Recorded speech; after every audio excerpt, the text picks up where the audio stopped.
Bueno, hoy vamos a ver los puntos de corte con el eje de la y. Cuando queremos ver los puntos de corte con el eje de la y, la teoría dice que si la x vale 0, ¿cuánto vale la y? ¿Cuánto vale f de 0? En los puntos de corte con el eje de la y, la palabra clave que tenemos que pensar en ella es la palabra sustituir. Nosotros lo que vamos a coger el 0 y sustituirlo dentro de la función. Vamos a usar la calculadora para ver qué valor da. Fíjate en esta regla.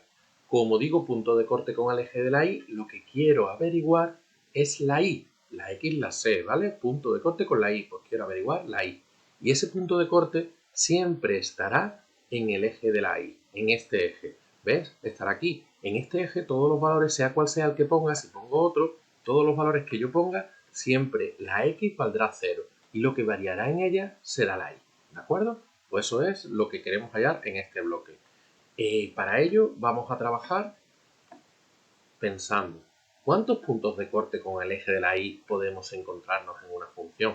Pues mira, en una función nos podemos encontrar o un punto de corte o ningún punto de corte. No puede ocurrir que una función, cuando la dibujemos, pase dos veces por el eje de la y. Esto no será una función, ¿verdad?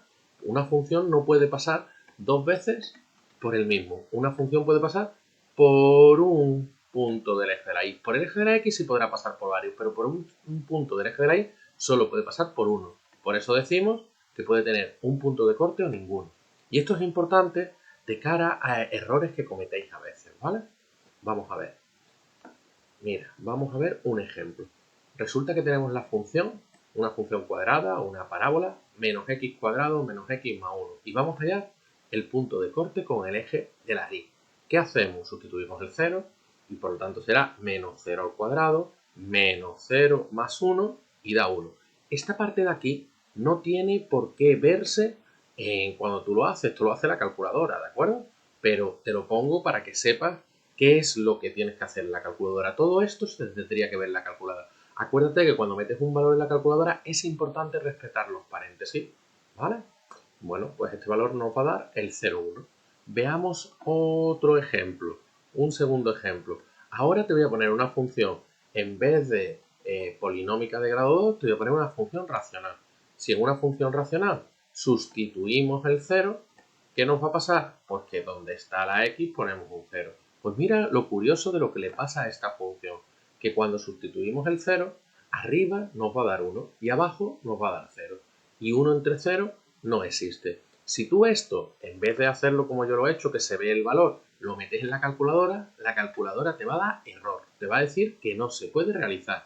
Como no puedo sustituir el 0, lo que terminaré diciendo es que no tiene punto de corte. ¿Vale? No que no existe el punto de corte, que no tiene punto de corte. Y veamos para terminar un tercer ejemplo. En el tercer ejemplo ahora lo que vamos a ver es una función a trozos. ¿Cómo hallamos un punto de corte en una función a trozos? Pues la teoría seguirá siendo la misma. Yo cojo la x, perdón que se me ha ido un poco, yo cojo la x igual a 0 y la sustituyo. Pero fíjate, la x0, esto está mal, esto tiene que ser un menos 1. La x0, ¿dónde la voy a sustituir? ¿En la rama primera o en la rama segunda? Fíjate que el 0 es mayor que menos 1. Por lo tanto, el 0 lo tengo que sustituir en esta rama, ¿vale? La condición me dice que el 0 está aquí, que el 0 es más grande que menos 1. Por eso lo sustituyo en esa. ¿Qué error soléis cometer muchas veces? Pues que cojáis el 0 y lo sustituís en las dos. Ese es el error más grande que podéis cometer. Porque, como hemos dicho antes, solo hay un punto de corte con el eje de la y. Las funciones a trozos también son funciones. No son dos funciones. Es una función que tiene dos reglas. Y solo voy a sustituir en una regla. En este caso el 0 estará en la segunda. Podría ser que hubiera estado en la primera, pues sustituyo y veo lo que da. ¿De acuerdo? Pues esto es lo que te quería contar para que aprendieras a hallar los puntos de corte con el eje de la y.